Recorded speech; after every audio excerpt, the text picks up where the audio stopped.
right there, that area is really perfect.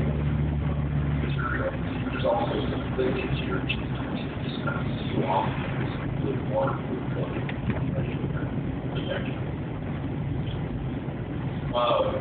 Now, there are some cells in the epidermis. We don't see the epidermis, but all of this is epidermis. And one of those cells is and they're designed to produce this protein right here. And the little